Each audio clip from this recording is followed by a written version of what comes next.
Tapi nggak bisa mengelaknya kalau Ba'alawi sudah kelihatan semua.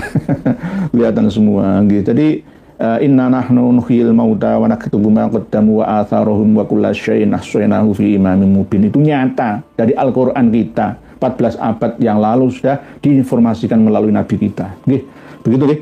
Al-Habsyi, Ali Habsyi, tuh Wali Songo turunan Cina gimana? Lah ini dari marga Al-Habsyi nggih. Wali Songo kok turunan Cina? Indo-Cina, bukan Cina. Indonesia dan Cina. Ya tidak semua. Tidak semua. Semisal Raden Fatah, itu kan bapaknya dari Jawa. Ibunya aja yang dari Retno Subanci, ya dari Vietnam, Kamboja. Jadi tidak Cina murni. Ya. Orang-orang China yang datang ke Indonesia ini sejak lama sebelum datangnya orang-orang Arab ke Nusantara. Sudah ada orang-orang China. Karena dulu selama puluhan ribu tahun yang lalu itu orang-orang dari Indo ya itu banyak yang hijrah ya menuju ke tempat kita untuk bertahan hidup ya.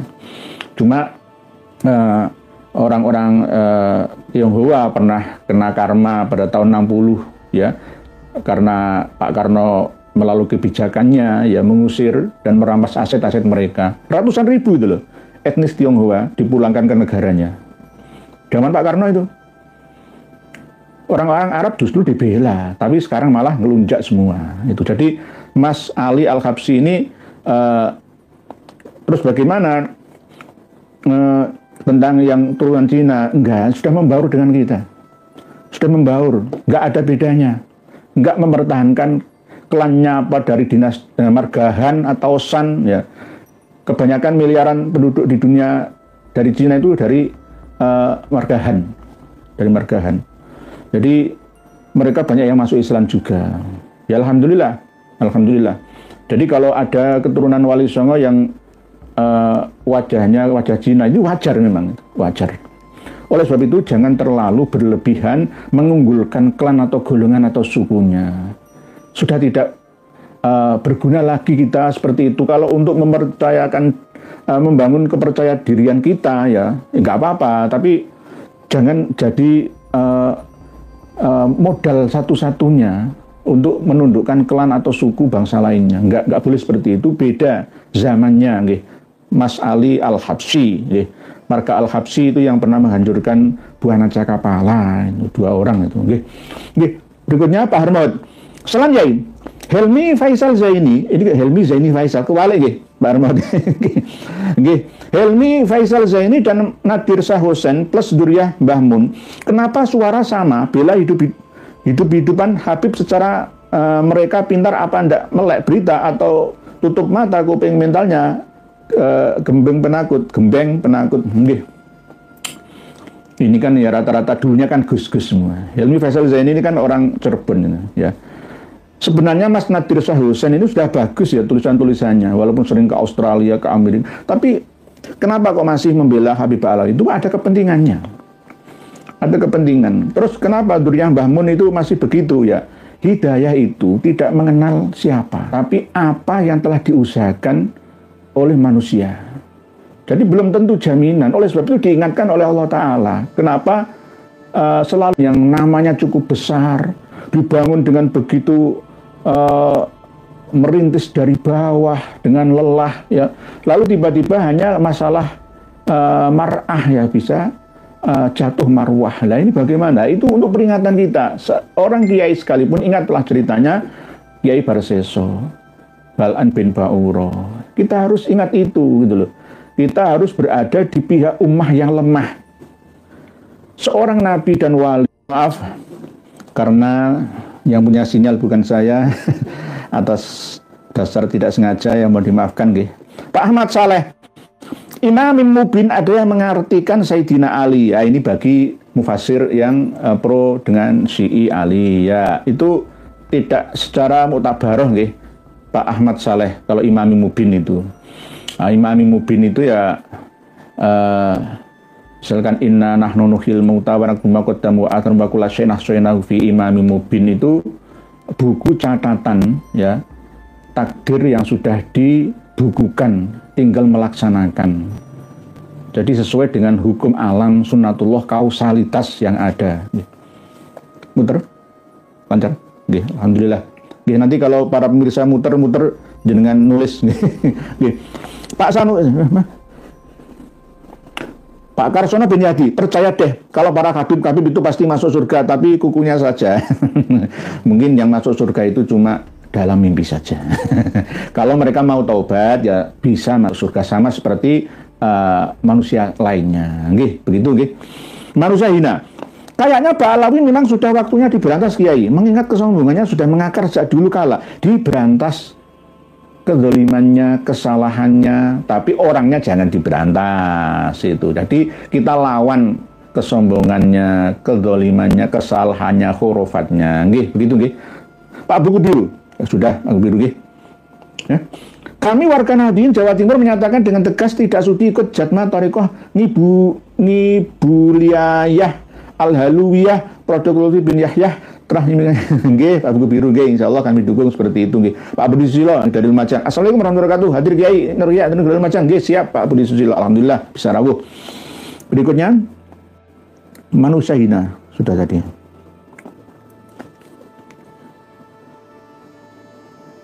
Bismillahirrahmanirrahim. Sekian Putri, kepentingan cuan. Nggih. Kadang-kadang gara-gara duit itu bisa merubah segalanya. Yang harusnya itu tujuannya ke timur, dengan duit itu bisa jadi ke barat. Ya memang kekuatan uang itu segalanya, butuh uang memang.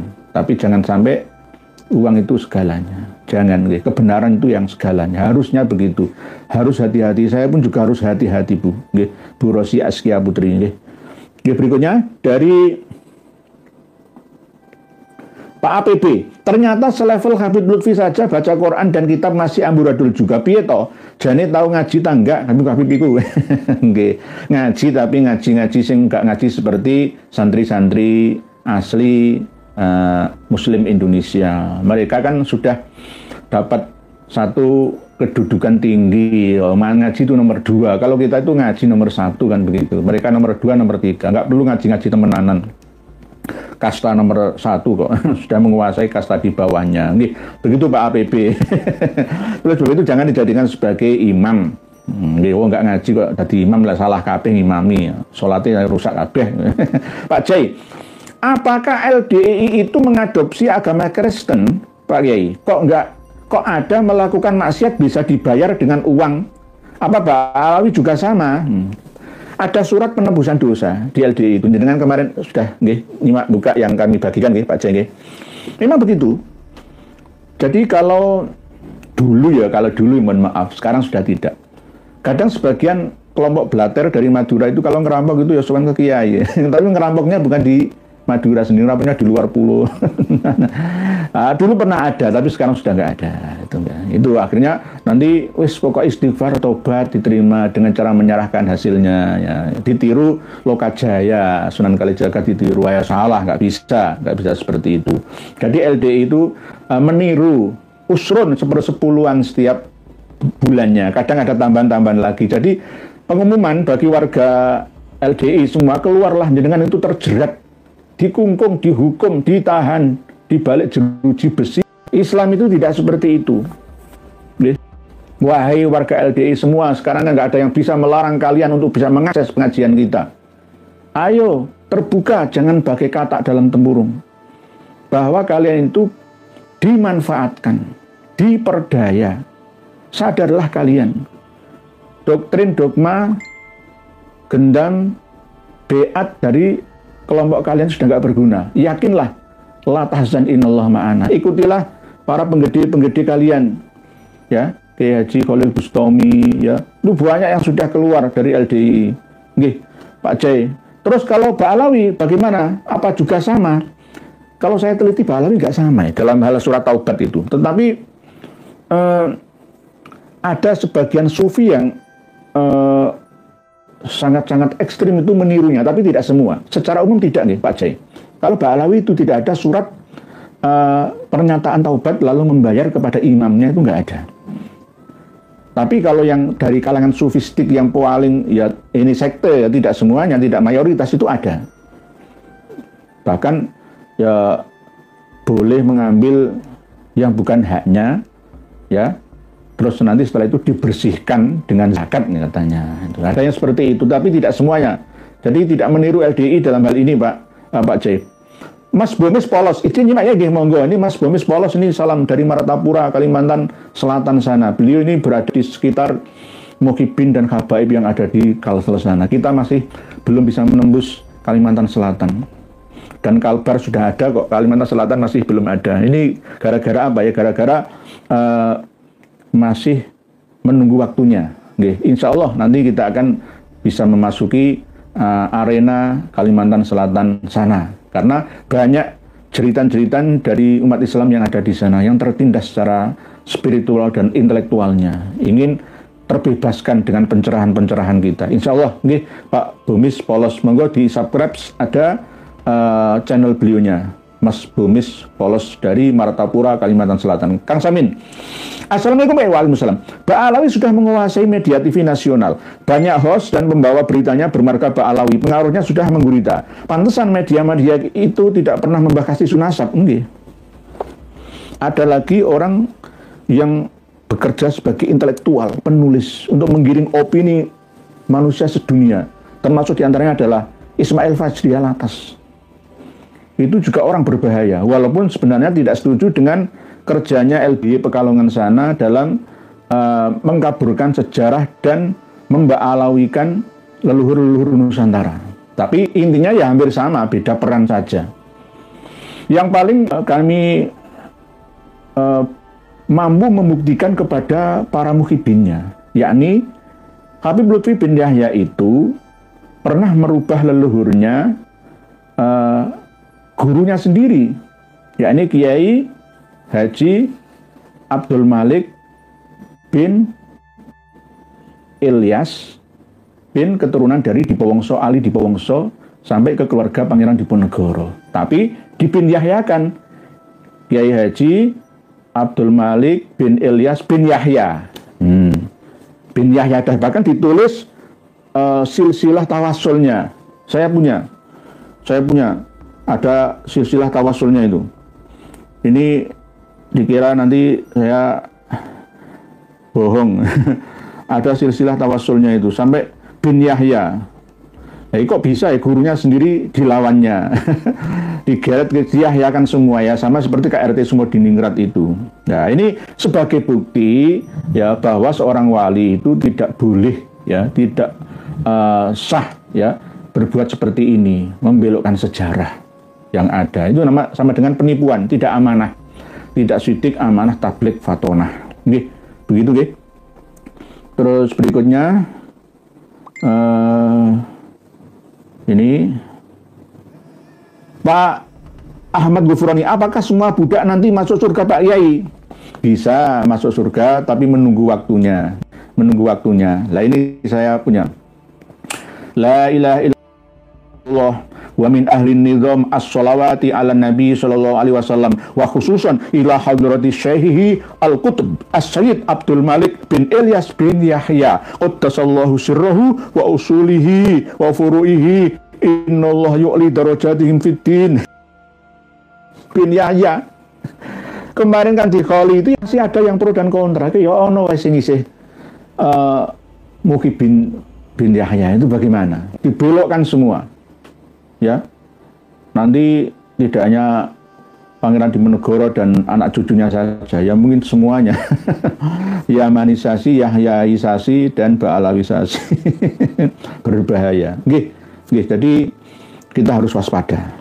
Berikutnya, Pak Sanusi. Rekayasa sejarah itu untuk menipu umat. Ahli Yaman bukan Baalawi. Yaman dimuliakan oleh Nabi, tidak ada yang salah dengan hadis Nabi. Bukan Yaman yang sekarang ini, Pak Sanusi.